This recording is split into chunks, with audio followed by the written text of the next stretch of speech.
Good morning students. Singh coaching classes पे आपका स्वागत है और उम्मीद करता हूँ कि इसके पहले जो भी चैप्टर आपको पढ़ाए गए हैं वो बहुत अच्छे से आपको आए होंगे, किसी को कोई प्रॉब्लम नहीं होगी। और आज हम लोग एक नए चैप्टर पे चलते हैं जो कि थोड़ा बहुत अभी तक तो पढ़े ही हैं, बट विस्तृत रूप से आज हम लोग स्टार्ट करेंगे यहाँ पे। तो सेकंड चैप्टर, नेक्स्ट चैप्टर आपका क्या है? द्विघात समीकरण। हम लोगों का नेक्स्ट चैप्टर है दो घात समीकरण। अब देखते हैं दो घात समीकरण क्या है। दो घात समीकरण ये आप पहले भी पढ़ चुके हैं। जिस समीकरण में चर राशि की अधिकतम घात 2 होती है वो आपके दो घात समीकरण कहलाते हैं। अब जैसे x square plus 5x plus 6 दे दिया गया, तो x square plus 5x plus 6 ये आपका दो घात समीकरण है। और अगर दो घात समीकरण को इस तरह से लिखते हैं तब भी आपका दो घात समीकरण ही कहलाएगा, means x square plus 9 is equal to 0। अंतर क्या है? ये आपका पूर्ण दो घात समीकरण कहलाता है और ये आपका पूर्ण दो घात समीकरण नहीं होता है। तो इन्हीं दो घात समीकरणों को हम लोग कैसे सॉल्व करेंगे या कैसे पहचानते हैं? अगर पहचानने की बात करते हैं तो अगर कोई समीकरण आपको दिया गया x square plus 5x plus 6 या कोई भी इक्वेशन आपको दिया गया, इस इक्वेशन में अगर अधिकतम घात देखते हैं, ये अधिकतम घात कितना है? 2। अगर 2 है ना तो 2 से कम होना चाहिए उसमें और ना ही 2 से ज्यादा। अगर ये x square plus 5x plus 6 या x square plus 9 is equal to 0 इस तरह से दिए गए हैं तब ये आपके दो घात समीकरण है। और अगर यही चीज अगर एक्स स्क्वायर की जगह पे ये x cube plus x square plus 3x plus 2 is equal to 0 या फिर x cube plus x square plus 9 is equal to 0 दिया गया है, तब भी आपका दो घात समीकरण नहीं कहलाएगा, क्योंकि इसमें अधिकतम घात 3 दिया गया है। तो अधिकतम घात आपके 2 होने चाहिए। अगर 2 से ज्यादा दिया गया है तब ये आपके दो घात समीकरण नहीं है। और अगर 2 ही दिया गया है, उसमें चाहे वो आपका एक घात दिया गया हो या ना दिया गया हो, तब भी आपका दो घात समीकरण ही कहलाएगा। तो मीन्स दो घात समीकरण जिस समीकरण में चर राशि की अधिकतम घात 2 होगी वो आपका दो घात बहुपद या दो घात समीकरण दोनों कहलाएंगे। और जिस समीकरण में चर राशि की अधिकतम घात 2 से कम होगी या 2 से ज्यादा होगी तब वो आपका दो घात समीकरण नहीं होगा।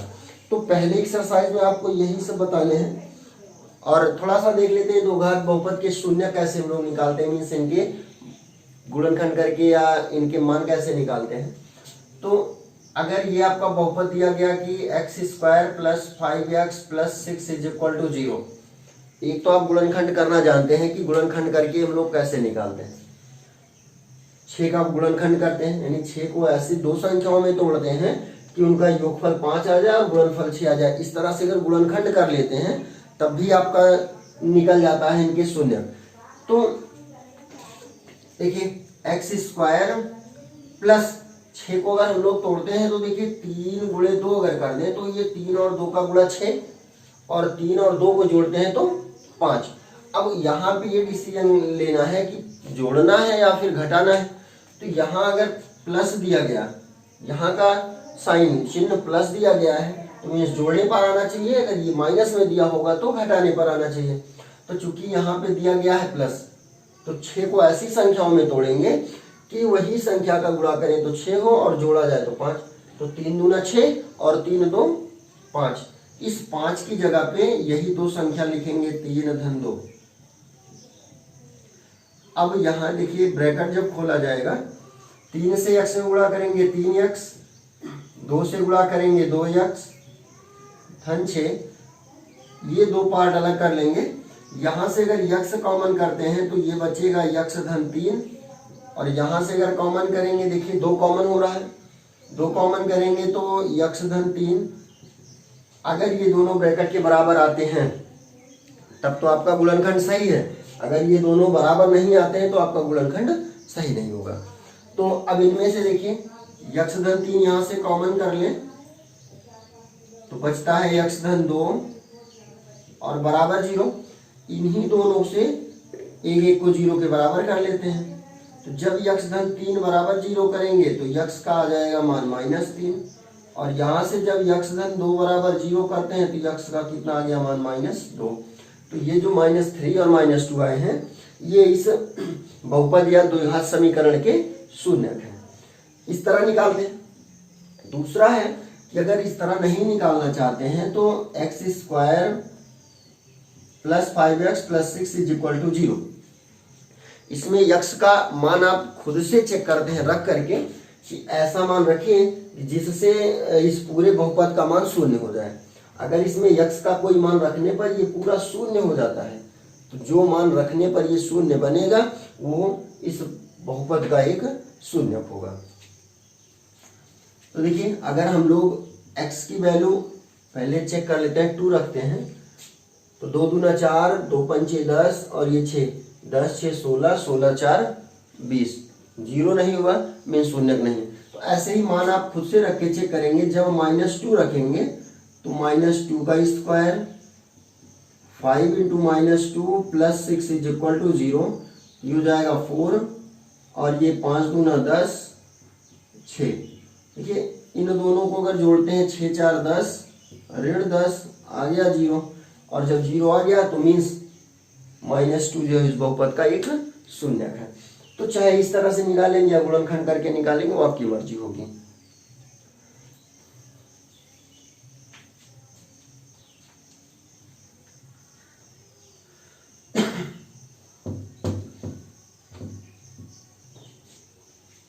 तो हम लोग चलते हैं एक्सरसाइज पे। एक्सरसाइज 4.1 देखिए 4.1 का फर्स्ट क्वेश्चन कह रहा है कि जांच कीजिए क्या निम्न द्विघात समीकरण है या नहीं। तो केवल जांच करके बताना है। तो इनमें से 1 2 जांच करके हम बता दे रहे हैं। पहला देखिए, पहला दिया है x + 1 होल स्क्वायर = 2 × x - 3। अगर इस तरह से दिया गया तो पहले इसको मानक रूप में चेंज करिए, और मानक रूप का मतलब है द्विघात समीकरण का मानक रूप है ax² + bx + c = 0 के रूप में। पहले इसको चेंज करिए। अगर इस रूप में बनता है तब ये द्विघात समीकरण है, अगर इस रूप में नहीं बनता है तो द्विघात समीकरण नहीं है। तो ब्रैकेट इसका बोलिए a + b का whole square, a² + b² + 2ab, 2 से गुणा करेंगे तो 2x - 6। तो x² + 1 + 2x, ये 2x इधर लाएंगे -2x, 6 इधर लाएंगे +6 = 0। ये इससे कैंसिल होगा और x² + 7 = 0। देखिए x² + 7 आ गया। ये ax² + bx + c के फॉर्म में है तो नहीं, बट बना सकते हैं इसको 0x अगर कर लें तो +7 = 0। देखिए इस रूप में बन गया ना। तो अगर इसमें वैसे भी देखिए चर राशि की अधिकतम घात कितनी है 2, और अगर चर राशि की अधिकतम घात 2 है तो ये द्विघात समीकरण है। यहाँ पे लिख देंगे अपना द्विघात समीकरण।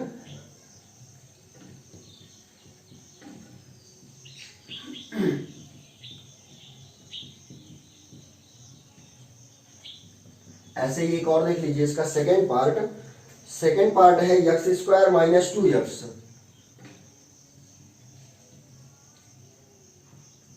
-2 × 3 - x। तो x² - 2x, -2 से इधर -2 से इधर मल्टीप्लाई करेंगे, गुणा करेंगे तो जाएगा -6 + 2x। इसका पक्षांतर कर लेंगे, 2x इधर -2x + 6 = 0। तो x² -2x -4x + 6 = 0। ये भी देखिए द्विघात समीकरण है।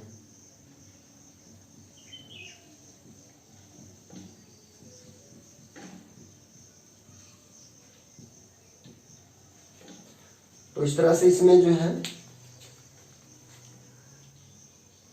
8 पार्ट हैं। बाकी आप जो इस तरह से करेंगे, अगर नहीं आता है तो पूछ लेंगे। क्वेश्चन नंबर 2 का फर्स्ट पार्ट, इसमें 4 पार्ट दिए गए हैं। तो फर्स्ट पार्ट हम लोग देखते हैं। एक आयताकार भूखंड का क्षेत्रफल एक आयताकार भूखंड का क्षेत्रफल 528 मीटर स्क्वायर है, क्षेत्र की लंबाई चौड़ाई के 2 गुने से 1 अधिक है। तो भूखंड की लंबाई और चौड़ाई ज्ञात कीजिए। तो पहले तो लंबाई और चौड़ाई हम लोग मानते हैं, लंबाई x। तो इसमें देखिए पहले क्या कहा है कि क्षेत्र की लंबाई चौड़ाई के 2 गुने से 1 अधिक है। तो चौड़ाई पहले मानेंगे, माना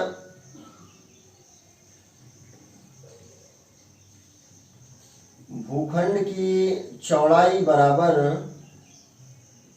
x मीटर और लंबाई, देखिए लंबाई कह रहा है कि उसके 2 गुने से 1 अधिक है, यानी चौड़ाई के 2 गुने से भी 1 अधिक है, यानी 2x + 1। तो अब कह रहा है कि इनका क्षेत्रफल 528 है। तो चूंकि भूखंड आयत के आकार का है तो क्षेत्रफल लंबाई गुणे चौड़ाई, और क्षेत्रफल दिया है 528, लंबाई इसका है 2x + 1 और चौड़ाई दिया है x। गुणा करेंगे 528 बराबर 2x² + x। 528 का इधर पक्षांतर कर लेंगे तो 2x² + x, और ये जब इधर आएगा तो माइनस में होगा, बराबर 0। अब इनका गुणनखंड, देखिए गुणनखंड करने के लिए अगर x² के साथ कोई संख्या दी गई है तो इससे पहले इसमें गुणा करते हैं। तो 2 से 528 में गुणा करेंगे तो कितना बन जाएगा, 2 8 16, 2 दूना 4, 1 5 और 2 पंचे 10।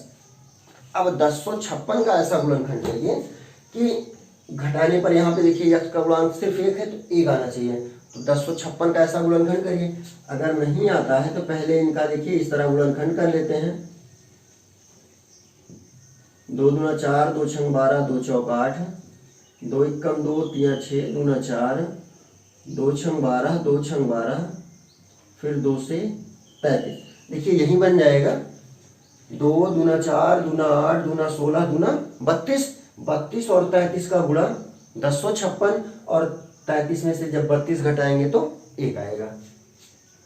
तो 2x² प्लस यहाँ पे हो जाएगा 33 ऋण 32 x ऋण 528 बराबर 0। तो 2x² ब्रैकेट खोलेंगे तो 33x माइनस प्लस का माइनस 32x और ऋण 528। 2 पार्ट ले लेते हैं इधर से। 2x², यहाँ से देखिए 2x कॉमन कर लीजिए, यहाँ से x कॉमन करेंगे तो 2x + 33, और यहाँ से ऋण 32 कॉमन करेंगे तो 32 क्या 16,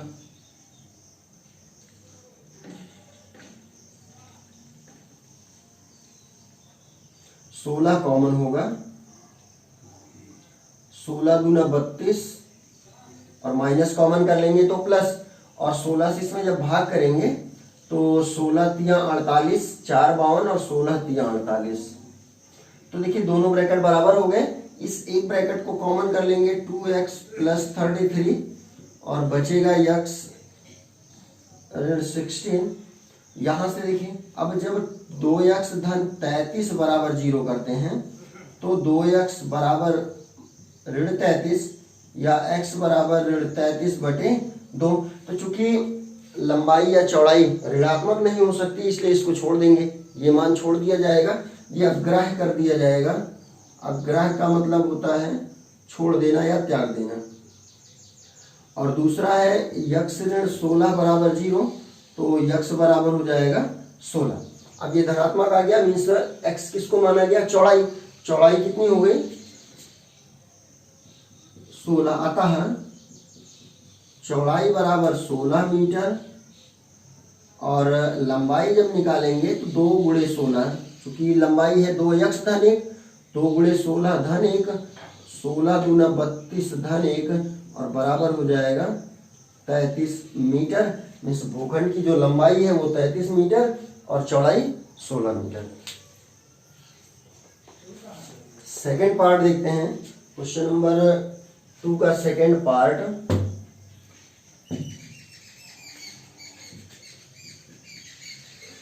सेकंड पार्ट कह रहा है दो क्रमागत धनात्मक पूर्णांकों का गुणनफल 306 है। अब कह रहा है कि धनात्मक और वो भी क्रमागत हैं, तो पहला क्रमागत पूर्णांक बराबर x, तो दूसरा कितना हो जाएगा, क्रमागत कह रहा है मीन्स क्रम से कोई भी संख्या छूटनी नहीं चाहिए, तो क्रमागत के लिए x धन 1। अगर ये कहता कि क्रमागत सम या विषम तो x, x+2, x+4, x+6 वो चाहे सम में होता या फिर विषम में, लेकिन सिर्फ क्रमागत कहाँ है तो means x, x+1, x+2, x+3, x+4। तो कह रहा है कब इनका प्रश्नानुसार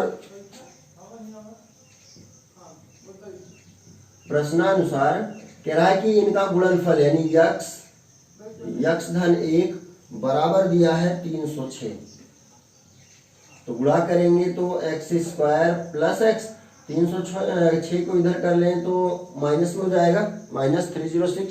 अब 306 का भी ऐसा ही गुणनखंड करिए कि घटाने पर हमको 1 मिल जाए। तो 306 का गुणनखंड देखें, 2 एकम 2, 2 पंचे 10, 2 तिया 6 और 3 पचे 15, 3 एकम 3, 3 से हो गया 17। देखिए 3 तिया 9 दूना 18, 18 और 17 का गुणा हो जाएगा 306, 18 में से 17 घटाएंगे तो 1। तो यहाँ x² इसकी जगह पे होगा 18 ऋण 17 x ऋण 306 बराबर 0, या x² ब्रैकेट खोलेंगे तो 18x माइनस प्लस का गुणा माइनस 17x। अब ये दो पार्ट इधर ले लेंगे, ये दो पार्ट इधर, यहां से देखिए x कॉमन है तो x धन 18, यहां से ऋण 17 कॉमन है और 17 से जब इसको भाग करेंगे तो होगा 18, दोनों ब्रैकेट बराबर आ गए। इन दोनों ब्रैकेट से एक कॉमन कर लेंगे यानी x धन 18 जब कॉमन कर लेंगे तो यहाँ x और यहाँ पे ऋण 17 तो जाएगा x ऋण 17 बराबर 0। जब x धन 18 बराबर 0 तो x बराबर ऋण 18, ये भी देखिए अग्रह कर दिया जाएगा चूंकि ऋणात्मक है और क्वेश्चन में कह रहा है कि धनात्मक पूर्णांक आप ज्ञात करिए। तो दूसरा लेंगे x ऋण 17 बराबर 0, तो x बराबर 17, ये धनात्मक है। तो पहला पूर्णांक यानी पहला क्रमागत पूर्णांक हो गया 17 और दूसरा क्रमागत पूर्णांक 17 धन 1, चूंकि यह है x धन 1 तो जोड़ेंगे ये हो जाएगा 18। तो पहला क्रमागत 17 हो गया और दूसरा क्रमागत पूर्णांक 18।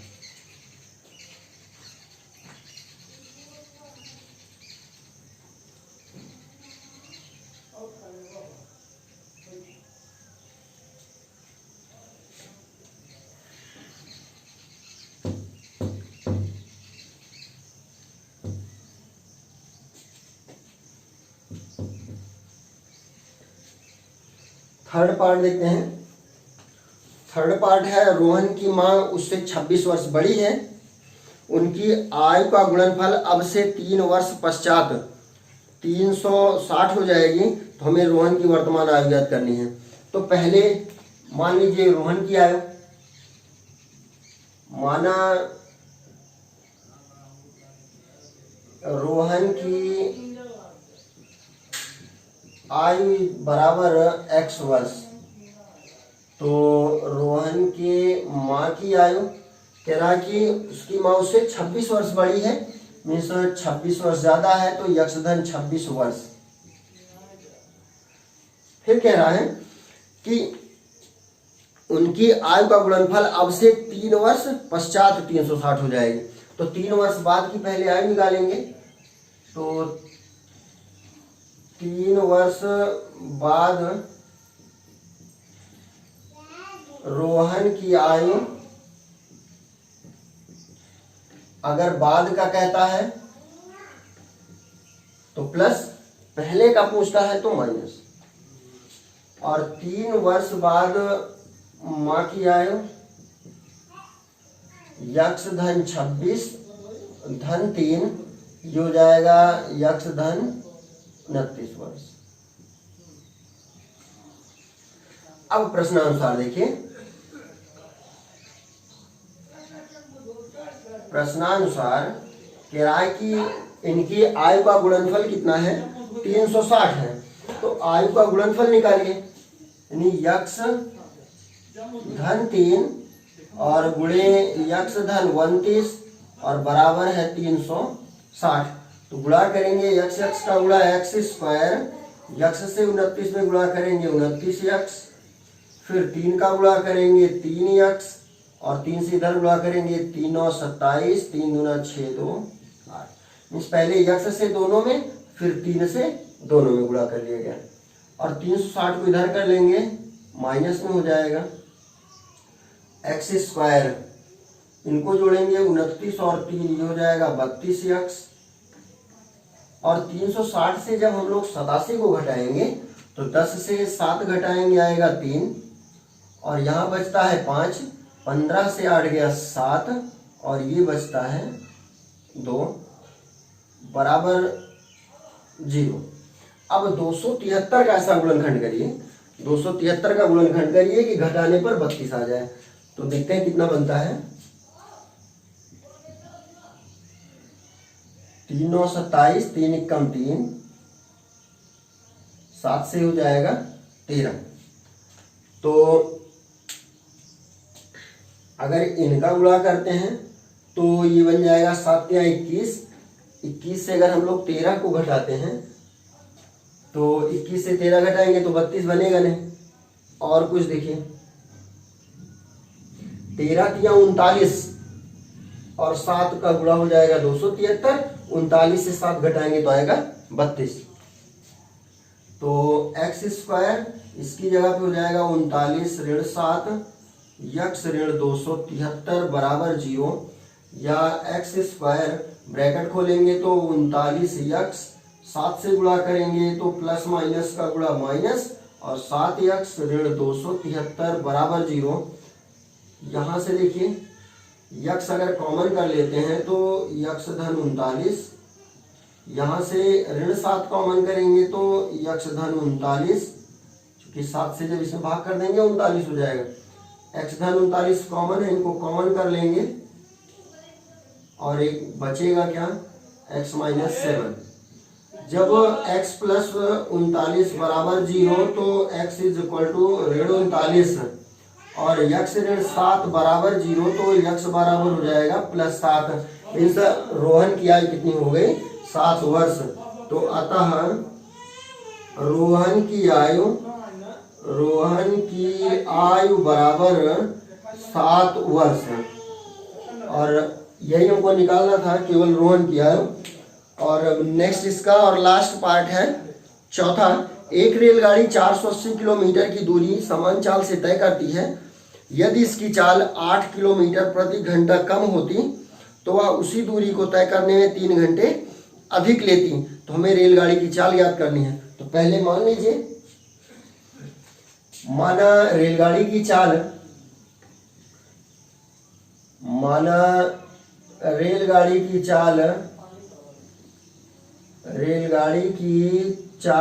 बराबर यक्ष किलोमीटर प्रति घंटा। अब यक्ष किलोमीटर प्रति घंटा हो गया तो कह रहा है कि 480 किलोमीटर की दूरी समान चाल से तय करती है और यदि इसकी चाल 8 किलोमीटर प्रति घंटा कम होती तो वह उसी दूरी को तय करने में 3 घंटे अधिक लेती। तो चाल मालूम है, दूरी 480 दिया है, तीसरा बचता क्या है, समय। चूंकि 3 है, एक चाल है, दूरी है और समय। चाल हम लोग मान लिए हैं, दूरी दिया है 480 है, समय हमको निकालना है। तो 480 किलोमीटर जाने में लगा समय, तो समय बराबर होता है दूरी बटा चाल। दूरी है 480 किलोमीटर, चाल है यक्ष, यानी 480 किलोमीटर जब वो जाता है और सामान्य चाल से, तब उसको समय लगते हैं 480/x घंटे। अब पुनः देखिए, कह रहा है कि अगर उसकी चाल कह रहा है कि 8 किलोमीटर प्रति घंटा कम होती, पुनः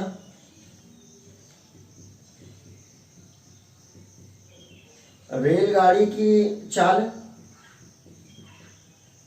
पहले x था, अब कह रहा है कि अगर 8 किलोमीटर प्रति घंटा कम होती तो इतना कम कर देंगे, यानी x - 8 हो जाएगा किलोमीटर प्रति घंटा। अब समय निकालिए, यानी इस चाल से 480 किलोमीटर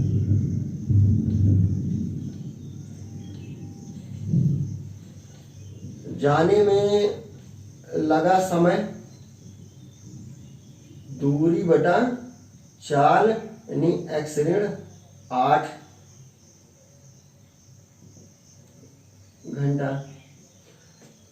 अब दो निकल गए, पहला सामान्य चाल से उसको इतना समय लगा और कम करने के बाद इतना समय लगा, तो कह रहा है आगे, तो वह उसी दूरी को तय करने में 3 घंटे अधिक लेती।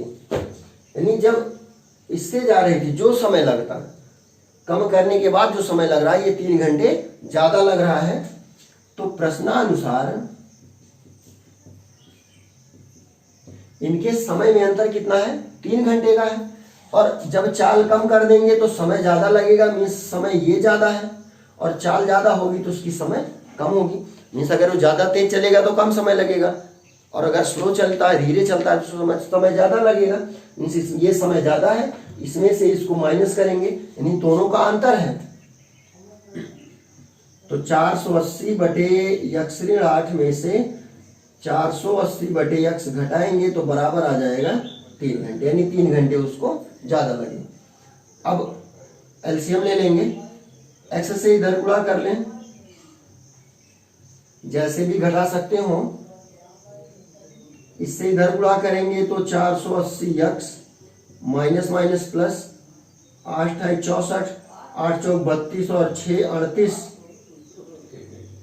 x ऋण 8 बराबर 3, ये कैंसिल हो गया। 38 40 बटे x का गुणा करेंगे तो x² ऋण 8x बराबर 3, और 3 से ये कट जाएगा, 3 × 3, 3 दूना 6, 3 × 8 24, और तिरछा गुणा कर लेंगे तो x² - 8x 1280, या x² - 8x - 1280। अब इसका गुणनखंड करेंगे तो 1280 का ऐसा गुणनखंड करिए, घटाने पर 8 आ जाए। तो यही गुणनखंड करके x का मान निकाल लेंगे, जो भी x का मान आएगा वो उस रेलगाड़ी की चाल हो जाएगी। तो ये आपका 4.1 कंप्लीट हो गया। नेक्स्ट डे हम लोग 4.2 पढ़ेंगे। और अगर 4.1 में किसी को कोई भी प्रॉब्लम होती है, किसी तरह की प्रॉब्लम होती है, तो संपर्क कर लेंगे, कांटेक्ट कर लेंगे, या फिर कमेंट करके पूछ लेंगे।